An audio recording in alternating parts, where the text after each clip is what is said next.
Point ఏంటంటే issue of shares at premium కాదు, యాక్చువల్గా you should change this point. యాక్చువల్గా ఈ క్వశ్చన్కి హెడ్డింగ్ అలా రాకూడదు, రియల్ హెడ్డింగ్ ఏంటంటే దానికి మిస్టేక్ రాస్తున్నారు. అప్లికేషన్ ఆఫ్ మీనింగ్ మారిపోతుంది. Application of premium received on issue of shares. Application of premium received on issue of shares. Application of premium received on issue of shares. Application of premium received on issue of shares అంటే చూడండి అమ్మా, ఇక్కడ application of premium received on issue of shares అంటే shares premium కి ఎప్పుడు issue చేయాలి అన్నది ఏం చెప్పట్లేదు, ఎంత ప్రీమియం కి ఇష్యూ చేయాలి అనేది ఏం చెప్పట్లేదు, నో రిస్ట్రిక్షన్స్. ప్రీమియం కి ఇష్యూ చేసిన తర్వాత ఏం చేయాలి అనేది మాత్రమే చెప్తున్నారు. ప్రీమియం కి ఇష్యూ చేసిన తర్వాత ఏం చేయాలని మాత్రమే చెప్తున్నారు. ఇక్కడ చూడండి, సో ఇక్కడ which companies can issue shares at premium. Which companies can issue shares at premium, no restrictions. ఏమో ఎవరైనా ఇవ్వచ్చు, no restrictions. Any company can issue shares at premium. అర్థమైందమ్మా? ఏ కంపెనీ ప్రీమియం కి షేర్స్ ఇష్యూ చేయాలంటే రిస్ట్రిక్షన్ ఏం లేదు, ఎవరైనా ఇష్యూ చేయొచ్చు. అర్థమైందమ్మా? ఎవరైనా ఇష్యూ చేయొచ్చు. Companies can issue shares at premium. Okay, next. So at what premium can be charged? At what premium can be charged? What premium can be charged? What amount of premium can be charged? What should be the amount of premium? What should be the amount of premium? What should be the amount of premium? ఎంత premium కి charge చేయొచ్చు, ఎంత premium కి charge చేయొచ్చు, no restrictions. Any amount of premium can be collected. ఎంతైనా collect చేసుకోవచ్చు. చూడండి అమ్మ, ప్రీమియం కి రిస్ట్రిక్షన్ ఏం లేవు కాబట్టి చాలా మంది ఎక్కువగా కలెక్ట్ చేస్తున్నారు ప్రీమియం. మీరు బుక్ లో సిపిటీలో చూస్తుంటారు, సిపిటీలో కానీ ఐపీఎస్ లో కానీ చూస్తుంటారు. ప్రీమియం అంటే ఎంత ఉంటుందంటే ఫేస్ వాల్యూ 10 రూపీస్ ఉంటే 2 రూపీస్ 3 రూపీస్ ఉంటుంది ప్రీమియం. అవునా? హలో, రియల్ లైఫ్ లో ఏంటంటే మనం రీసెంట్ గా రిలయన్స్ కంపెనీ షేర్ చూస్తే 10 rupees face value share 1270 rupees కి ఇచ్చి చేసేవాడు. అంటే 1270 rupees is the premium, 10 rupees is the face value. 10 rupees face value, 1270 rupees is the securities premium. అర్థమైందమ్మా డిఫరెన్స్ ఎంత ఉందో? Hello,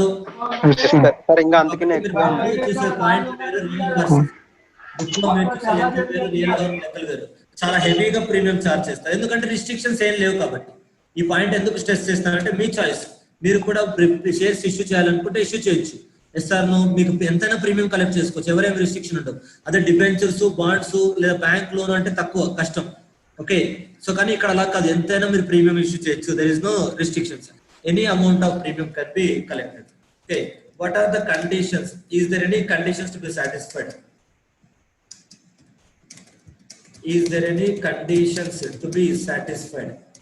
Is there any conditions to be satisfied for issue of shares at premium? For issue of shares at premium, ఏమో ఏదైనా conditions ఏదైనా satisfy చేయాలంటే as per Companies Act no conditions. As per Companies Act 2013 no conditions. No conditions to be set. No conditions. Okay, Companies Act conditions ఏంటి? As per SEBI Act 1992, as per SEBI Act 1992, only justification to be given for the premium amount charged. అర్థమైందమ్మా? SEBI act ప్రకారం ఏంటంటే only justification ఇవ్వాలి. ఇంత premium charge చేశాము అని SEBI act ప్రకారం ఏంటంటే ఓన్లీ జస్టిఫికేషన్ ఇవ్వాలి. As per SEBI Act 1992, only justification to be given for the premium amount charged. ఇంత ప్రీమియం చార్జ్ చేసామన్న దానికి ఓన్లీ జస్టిఫికేషన్ ఇవ్వాలి. ఓకే, అంతేగాని ఇంత చార్జ్ చేయమని చెప్పట్లేదు. మీరు అంత ఎందుకు చార్జ్ చేశారు ఇవ్వండి, మా పి రేషియోస్ ఇంత ఉన్నాయి, మా ప్రాఫిట్స్ ఇంత ఉన్నాయి, మా కంపెనీ ట్రాక్ రికార్డ్ ఉంటుంది, ఫ్యూచర్ లో ఇంత బిజినెస్ వస్తుంది, ఏదో ఒక జస్టిఫికేషన్ ఇవ్వండి. ఓకే, అది మీద జస్టిఫికేషన్ ఇవ్వాలి. కానీ జనాలు ఎవరు చదవని కూడా చదవరు. ఆ ప్రీమియం కి జస్టిఫికేషన్ ఏంటి అది కూడా చదవనే చదవరు. That is the point. Okay, అదే అర్థమైందమ్మా? సో ఏ కంపెనీస్ ఇష్యూ చేయొచ్చు, ఎంత ఇష్యూ చేయొచ్చు, ఏదైనా కండిషన్స్ ఉన్నాయా? ఏవీ లేవు. సో కండిషన్స్ దేనికి ఉన్నాయంటే కండిషన్స్ ఓన్లీ మనకి హెడ్డింగ్ ఏముందమ్మా? Application of premium received on issue of shares. Application of premium received on issue of shares అంటే షేర్స్ ఇష్యూ చేసి ప్రీమియం కలెక్ట్ చేసుకున్న తర్వాత దాన్ని ఎలా వాడాలి, కలెక్ట్ చేసుకున్న ప్రీమియం దేనికి వాడాలని మాత్రమే ఉంది. కానీ ఎంత కలెక్ట్ చేసుకోవాలి, ఎప్పుడు కలెక్ట్ చేసుకోవాలో లేదు. ఈ పాయింట్ అర్థమైందా? హలో, కలెక్ట్ చేసుకున్న ప్రీమియం దేనికి వాడాలని మాత్రమే ఉంది, కానీ ఎవరు కలెక్ట్ చేసుకోవచ్చు, ఎంత కలెక్ట్ చేసుకోవచ్చు, ఈ పాయింట్ ఏమి. Companies act 2013 specifies the restrictions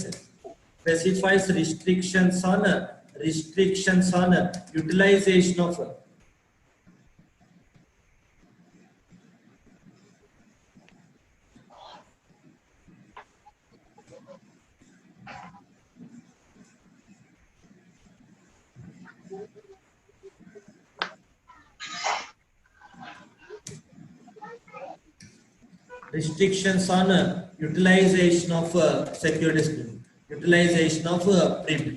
అర్థమేనమ్మా? Companies act 2013 specifies restrictions on utilization of premium. అంటే కలెక్ట్ చేసుకున్న ప్రీమియం దేనికి వాడాలి, కలెక్ట్ చేసుకున్న ప్రీమియం దేనికి వాడాలి అన్నది మాత్రమే రిస్ట్రిక్షన్స్ ఉంటాయి. కలెక్ట్ చేసుకున్న ప్రీమియం దేనికి వాడాలి అన్నది మాత్రమే రిస్ట్రిక్షన్స్ ఉన్నాయి, వేరే ఏం రిస్ట్రిక్షన్స్ ఏం లేవు అనమాట. Okay, that is the point. అర్థమైందా? కలెక్ట్ కాబట్టి ఇప్పుడు చెప్పండి, నేను హెడ్డింగ్ మనకు. హలో, అప్లికేషన్ అంటే అక్కడ యూటిలైజేషన్ అర్థం, అప్లికేషన్ అంటే అక్కడ యూటిలైజేషన్ అర్థం. Application of premium received on issue of shares అంటే utilization of premium received on issue of shares. Utilization of premium received on issue of shares. Application of premium received on issue of shares అంటే utilization of premium received on issue of shares. Okay, అది next. So కాబట్టి ఇప్పుడు point ఏంటి అంటే securities premium account collect చేసుకోగానే ఏం చేయాలి, collect చేసుకోగానే ఏం చేయాలి, మీరు ఏం చేస్తారు, సెక్యూరిటీస్ ప్రీమియం అకౌంట్ కి ట్రాన్స్ఫర్ చేస్తారు. ఓకే, సెక్యూరిటీస్ ప్రీమియం అకౌంట్ కి ట్రాన్స్ఫర్ చేస్తారు. ఫస్ట్ పాయింట్ ఏంటి, premium received on issue of shares. Premium received on issue of premium received on issue of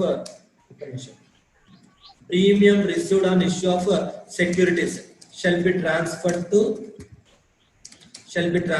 to securities premium account. Shall be transferred to securities premium account. And you know, premium received on issue of securities shall be transferred to securities premium account. Premium received on issue of securities shall be transferred to securities premium account. అర్థమైందా? మీరు accounts తో చేసేది అదే కదమ్మా. Yes or no? Yes sir. Premium received on issue of securities.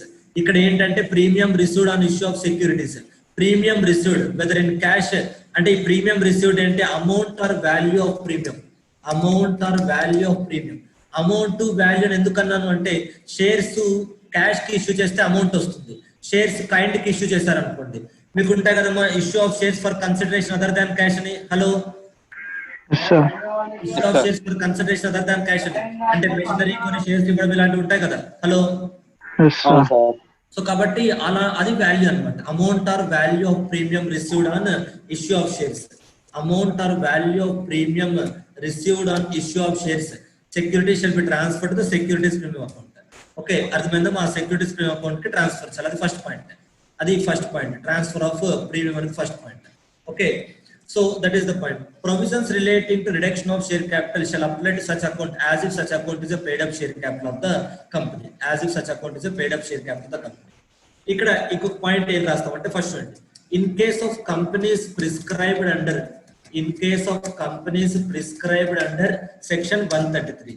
In case of companies prescribed under section 133. In case of companies prescribed under section 133. In case of companies prescribed under section 133, securities premium account can be utilized for issue of bonus shares, next for writing of preliminary expenses,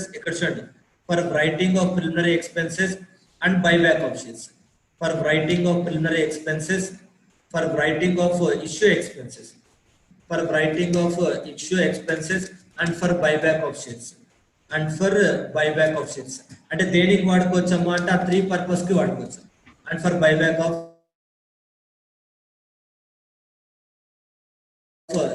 అంటే section 133 లో చెప్పిన companies కాకుండా other companies. ఏమో section 133 లో companies ఏంటి అంటే Indus follow అయ్యే companies accounting standards కాకుండా ఇండియస్ అని ఉంటుంది, ఇండియన్ అకౌంటింగ్ స్టాండర్డ్స్ అని. అంటే అది ఫారిన్ అకౌంటింగ్ స్టాండర్డ్స్ తోటి చాలా క్లోజ్ గా ఉంటాయి. ఇప్పుడు మీరు వాడుతున్న కొంచెం డిఫరెంట్ గా ఉంటాయి. ఇప్పుడు మీరు వాడుతున్న అకౌంటింగ్ స్టాండర్డ్స్ కొంచెం డిఫరెంట్ గా ఉంటాయి. ఫైనల్ కి వచ్చేసరికి ఇండియస్ అని ఉంటుంది, అది different set of accounting standards. అది ఫారిన్ IFRS అని విన్నారా పేరు, ఇంటర్నేషనల్ ఫైనాన్షియల్ రిపోర్టింగ్ స్టాండర్డ్స్ అని. హలో, విన్నాం సార్, పేరైతే విన్నాం సార్. ఐఎఫ్ఆర్ఎస్ కి బేస్ చేసుకుని ఉంటాయి అనమాట, దాన్ని క్లోజ్ గా ఉంటాయి అనమాట. ఆ companies 133 companies. So in case of other companies,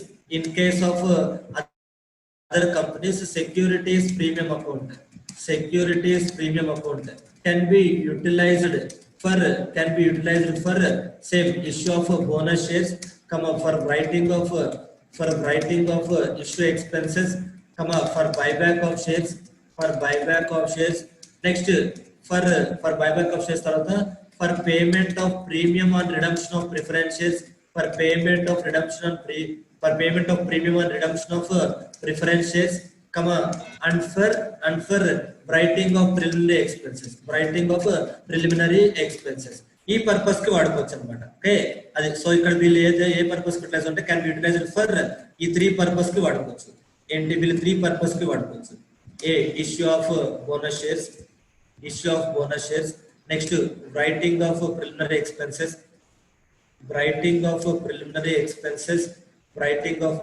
expenses, and buyback of shares. Okay, అది సో ఇదైతే 5 పర్పస్ కి వాడుకోవచ్చు. అనమాట. ఇది 5 పర్పస్ కి వాడుకోవచ్చు. అది 3 పర్పస్ కి వాడుకోవచ్చు. ఇది ఆ 3 పర్పస్ తో పాటు ఇంకొక అడిషనల్ పర్పస్ కూడా వాడుకోవచ్చు. Okay, for writing of issue expenses, for buyback of shares,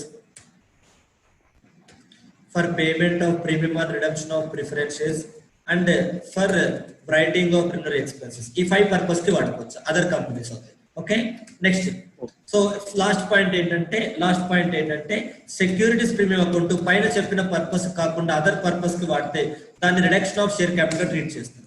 okay, if securities premium account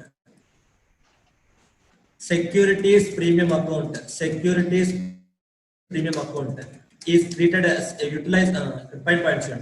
So for utilization of securities premium account,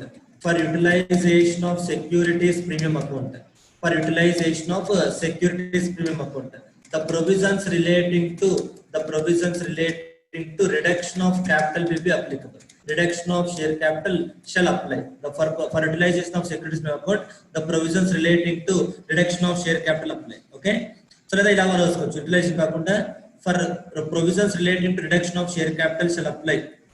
Provisions relating to reduction of share capital shall apply to the securities premium account. Except if it is used for except in above cases.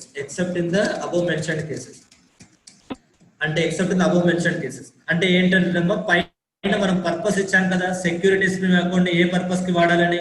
Yes or no?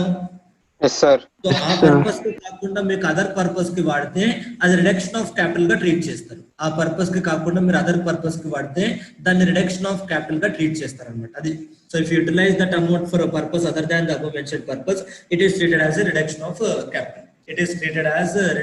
Capital. దాన్ని reduction of capital లో apply చేస్తారు, దాన్ని reduction of capital గా use చేస్తారు. Okay, that is the point. So very simple question అమ్మా, important question, very simple question. You should write this question. ఒకసారి చూడండి అమ్మా, ఇక్కడ థియరీ క్వశ్చన్ ఎలా ఉంది. ఇప్పుడు చూడండి, walnut limited has authorised share capital rupees 1 lakh equity shares of ₹100 per share and an amount of 3 crores in its share premium account as of 31st March 2018. The board of directors seeks your advice about the application of securities premium account for its business purpose. Please give your advice. ఏమో facts of the case ఏంటి? కంపెనీకి 1 lakh shares ఉన్నాయి, ₹100 per share, 3 crores share premium account ఉంది. Yes or no? ఇప్పుడు directors ఏమనుకుంటున్నారు, ఆ share premium account ని business purpose కి వాడాలనుకుంటున్నారు. ఆ షేర్ ప్రీమియం అకౌంట్ ని బిజినెస్ పర్పస్ కి వాడచ్చా? అనేది క్వశ్చన్.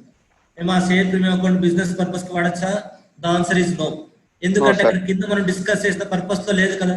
హలో, సో మనం కింద డిస్కస్ చేసిన పర్పస్ తో లేదు కాబట్టి అప్పుడు రాస్తాం.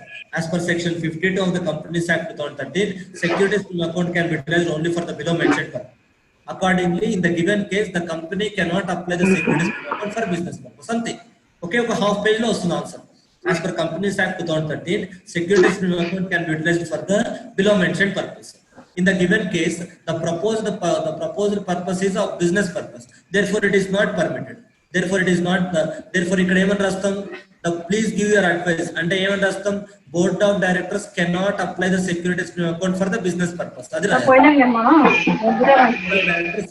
board of directors cannot apply the securities premium account for the business purpose అంతే. అల్టిమేట్ గా ఆన్సర్ ఏంటమ్మా, లాస్ట్ లో పాయింట్ రాస్తాం, board of directors securities premium account business purpose కి వాడకూడదని రాస్తాం. ఎందుకు వాడకూడదని రాస్తే పైన రీజన్ రాయాలి. చాలా మంది ఇదే రాస్తారు, వాడకూడదని చెప్పి మాత్రమే రాస్తారు. ఎందుకు వాడకూడదో రీజన్ రాయాలి, అంటే పైన ఉన్న పాయింట్ రాయాలి, ఈ పర్పస్ కే వాడుకోవాలని. నెక్స్ట్ ఒకవేళ రాయాలి, ఒకవేళ వాడితే కనుక reduction of share capital provisions applicable అవుతాయి, అది కూడా రాయాలన్నమాట. ఓకే, అది so reduction of share capital provisions applicable అవుతాయి. ఇప్పుడు వాడచ్చా వాడకూడదు ఒకసారి చెప్పండి. హలో, వాడకూడదు. మీరు అదే రాయకూడదు, చాలా క్లారిటీగా రాయాలి.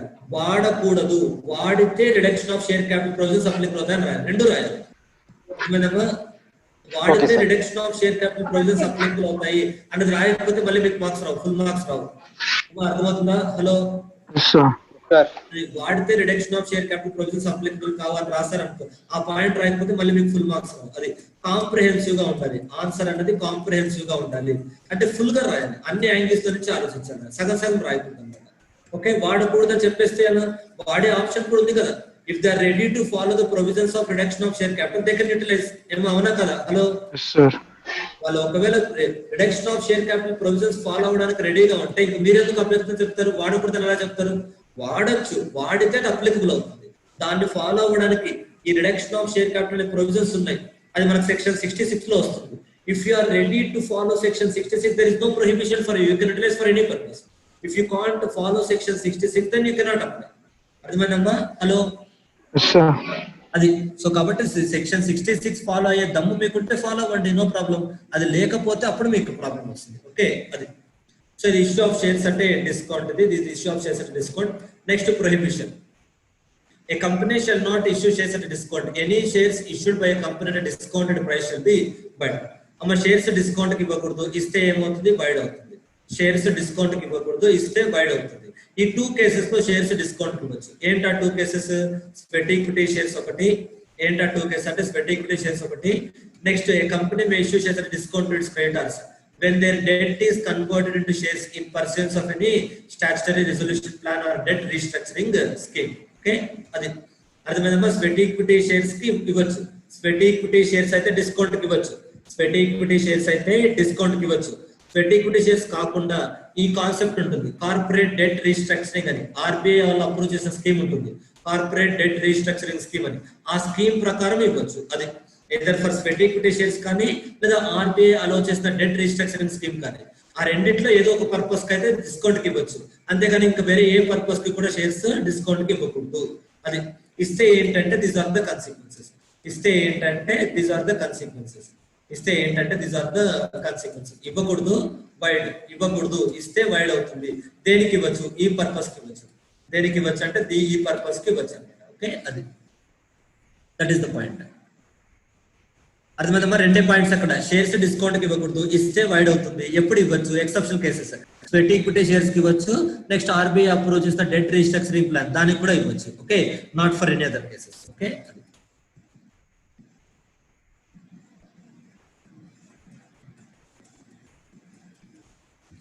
నెక్స్ట్ సో ఇప్పుడు స్వెట్ ఈక్విటీ షేర్స్ కి ఇవ్వచ్చు అన్నాం కదా. ఇప్పుడు చూడండి స్వెట్ ఈక్విటీ షేర్స్ అంటే ఏంటో చూడండి. ఓకే, సో ఈ పైన ఉన్న ప్రైస్ ప్రొవిజన్స్ అంతా general points.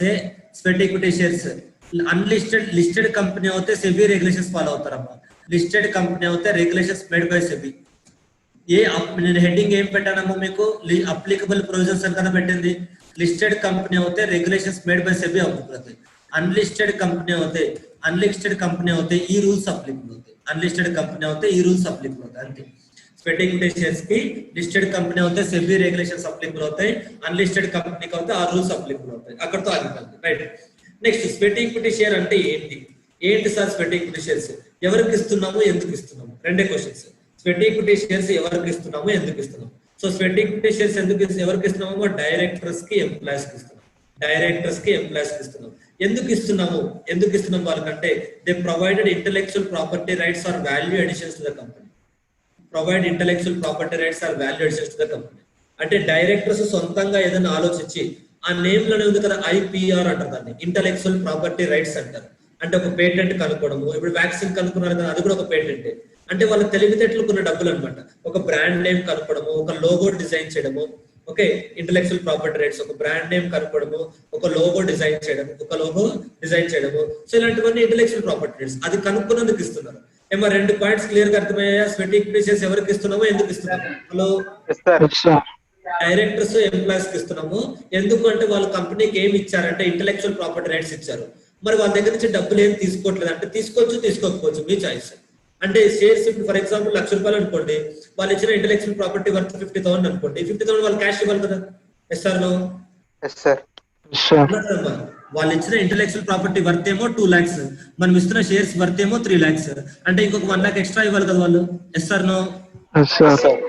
Simple as that. ఇంకొక 1 lakh వాళ్ళు ఎక్స్ట్రా ఇవ్వాలి, కాబట్టి దట్ ఈస్ ద పాయింట్ అనమాట. సో కాబట్టి క్యాష్ ఉంటుంది, కన్సిడరేషన్ అదర్ దాన్ క్యాష్ ఉంటుంది. అవునా? క్యాష్ ఉంటుంది, కన్సిడరేషన్ అదర్ దాన్ క్యాష్ ఉంటుంది. ఒకవేళ వాళ్ళు ఇచ్చింది 3 లక్షలు, వాళ్ళు ఇచ్చిన ఇంటలెక్చువల్ ప్రాపర్టీ 3 lakhs, మన షేర్స్ కూడా 3 lakhs అనుకోండి, ఇంకా క్యాష్ ఏమి ఉండదు. అవునా? హలో, అది పాయింట్. అంటే క్యాష్ ఉండొచ్చు ఉండకపోవచ్చు, అది.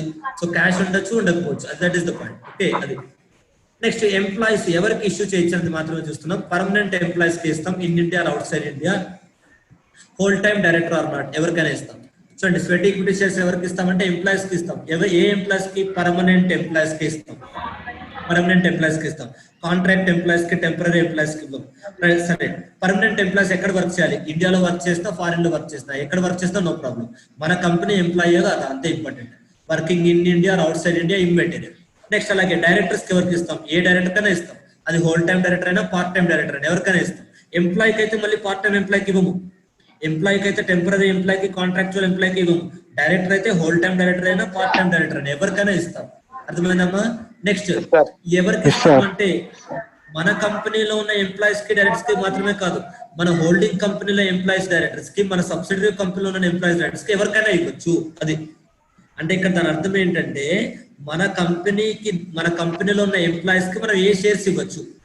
మన కంపెనీలో ఉన్న ఎంప్లాయీస్ కి మనం ఏం షేర్స్ ఇవ్వచ్చు అంటే, మన కంపెనీ షేర్స్ ఇవ్వచ్చు, నెక్స్ట్ మన హోల్డింగ్ కంపెనీ షేర్స్ ఇవ్వచ్చు, మన సబ్సిడరీ కంపెనీ షేర్స్ కూడా ఇవ్వచ్చు. మన కంపెనీ ఎంప్లాయీస్ కి మన కంపెనీ షేర్స్ అని ఇవ్వచ్చు, మన హోల్డింగ్ కంపెనీ షేర్స్ అని ఇవ్వచ్చు, మన సబ్సిడరీ కంపెనీ షేర్స్ అని ఇవ్వచ్చు. అంటే హోల్డింగ్, సబ్సిడరీ, అవర్ కంపెనీ, ఆ మూడింటికి పెద్ద డిఫరెన్స్ ఏం లేదనమాట. అర్థమైందమ్మా? Our company, our holding company, our subsidiary company, 3 companies ఉన్నాయి. ఈ 3 కంపెనీస్ కి మధ్య రిస్ట్రిక్షన్స్ ఉండవు. ఏ ఎంప్లాయీకైనా ఎవరైనా షేర్స్ ఇవ్వచ్చు. ఏమా 3 కంపెనీస్ అర్థమయ్యా? Hello, our company, our holding company, our subsidiary company. Where the employee is working, it is immaterial. ఎక్కడైనా పనిచేయచ్చు. అంటే ఏ కంపెనీలో పనిచేసినా పర్లేదు, ఏ కంట్రీలో పనిచేసినా పర్లేదు. Employee working in any country, any company. అది ఇండియాలో వర్క్ చేస్తా, అవుట్ సైడ్ ఇండియా వర్క్ చేస్తా, మన కంపెనీలో వర్క్ చేస్తా, హోల్డింగ్ కంపెనీలో వర్క్ చేస్తా, సబ్సిడరీ కంపెనీలో వర్క్ చేస్తా, ఎక్కడ వర్క్ చేసినా ఇవ్వచ్చు. డైరెక్టర్, ఏ డైరెక్టర్ కి? Whole time director, part time director, ఎవరికైనా. సో ఇప్పుడు మీకు పేపర్ డిఫికల్ట్ గా వస్తే ప్రాక్టికల్ క్వశ్చన్ వస్తుందమ్మా. పేపర్ డిఫికల్ట్ గా వచ్చినప్పుడు ప్రాక్టికల్ క్వశ్చన్ వస్తుంది. పేపర్ డిఫికల్ట్ గా వచ్చినప్పుడు ప్రాక్టికల్ క్వశ్చన్ వస్తుంది. ఇప్పుడు దాకా రాలేదు, అడిగారు కాబట్టి చెప్తున్నాను. అప్పుడప్పుడు నేను మీకు చెప్తుంటాను కదా, పేపర్ డిఫికల్ట్ గా వస్తుంది, ఎలా వస్తుందమ్మా అని. SR no? కొన్ని హింట్స్ ఉంటాయి అనమాట. పేపర్ నార్మల్ గా పిల్లలు ఎక్కడ ఫోకస్ చేస్తారు అవి ఇవ్వాలి. పేపర్ నార్మల్ గా ఇవ్వాలంటే నార్మల్ ఏరియాతో ఫోకస్ చేయాలి. ఎక్కడెక్కడైతే డిఫికల్ట్ పిల్లలు రెగ్యులర్ గా నెగ్లెక్ట్ చేస్తారో అది డిఫికల్ట్ ఉన్న ఏరియా అనమాట. కొంచెం పేపర్ డిఫికల్ట్ గా ఉన్నప్పుడు సిలబస్ నుంచి అవుట్ సైడ్ ఏమి వెళ్ళవు. మీరు చదువుతున్నప్పుడే మీరు దేని మీద కాన్సన్ట్రేషన్ పెడతారు, దేని మీద కాన్సన్ట్రేషన్ పెట్టారు అనే విషయం మాకు అర్థమైపోతుంది. ఎక్స్పీరియన్స్ తో చూసి చెప్పేస్తాం. మీరు ఈ పాయింట్ చదివేటప్పుడు ఏ స్టూడెంట్ జనరల్ గా ఎక్కువ మంది స్టూడెంట్స్, కొంతమంది ఇంటెలిజెంట్ స్టూడెంట్స్ ఉండొచ్చు, ప్రతి వర్డ్ కాన్సన్ట్రేట్ చేసి దట్స్ డిఫరెంట్ ఇష్యూ. ఒక క్వశ్చన్ చదివేటప్పుడు ఏది ఓవర్లుక్ చేస్తారన్నది మేము గెస్ చేస్తాం. ఆ వర్డ్ ని బేస్ చేసుకుని ప్రాక్టికల్ క్వశ్చన్ ఫ్రేమ్ చేస్తాం. అయిపోయింది అక్కడ, కేల్కతం దుకాన్ బంద్. అది. సో పేపర్ డిఫికల్ట్ గా రావడం అంటే అది. అవుట్ ఆఫ్ సిలబస్ ఏమి ఇవ్వరు, డీప్ గా ఏమి ఇవ్వరు. మీరు చదివే అంటే ఇక్కడ ప్రాబ్లం ఏంటి, పేపర్ డిఫికల్ట్ అని ఎందుకు వచ్చింది? మీకు తెలియదు ఇచ్చాడనా? మీకు తెలిసిందే, కాకపోతే కాన్సన్ట్రేషన్ లేకపోవడంలో పేపర్ డిఫికల్ట్ అనిపిస్తుంది. ఏమా అవునా? హలో, చదివేటప్పుడు కాన్సన్ట్రేషన్ లేక, శ్రద్ధగా చదవలేక, కాబట్టి మీకు పేపర్ డిఫికల్ట్ గా అనిపిస్తుంది. శ్రద్ధగా చదివినోడికైతే ఈజీనే. ఇక్కడ ఒక క్వశ్చన్ అడిగాను అనుకోమ్మా. So our company is ABC limited, PQR limited is an associate company of ours, can you give the sweat equity shares to employees of PQR limited అని అనుకోండి, ఆన్సర్ ఇస్ నో అంటాం. అంటే అక్కడ అసోసియేట్ కంపెనీ లేదు కదమ్మా. Hello, అవును sir. Yes, sir. Holding subsidiary associate లేదు కదా.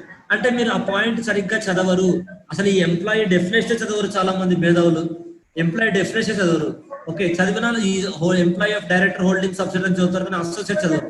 అసోసియేట్ జాయింట్ వెంచర్ చదవరు అనమాట. దాన్ని బేస్ చేసుకుని ప్రాక్టికల్ క్వశ్చన్ వస్తుంది. దాన్ని బేస్ చేసుకుని ప్రాక్టికల్ క్వశ్చన్ వస్తుంది. అది సో కాబట్టి మేము అదేమో మీకు బయట నుంచి ఉండదు.